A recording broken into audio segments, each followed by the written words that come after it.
see how to delete or remove that unwanted blank page at the end of your document. First, you want to open up Microsoft Word. And as you can see here, we have our document ready.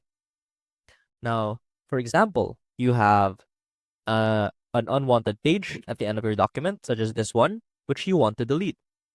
So usually, you would be able to solve this problem by simply clicking delete on your keyboard or backspace, like such as this one, and that should automatically delete that page.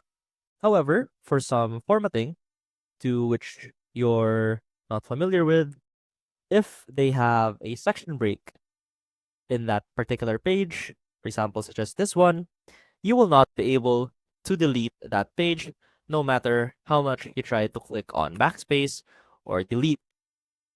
So what we want to do is go over to the Home tab and click on this icon right here to show all non-print symbols.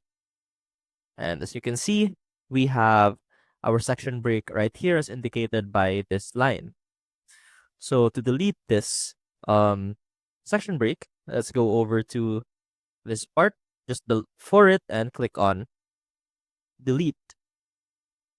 And as you can see, we now have deleted that annoying, unwanted last page in our document.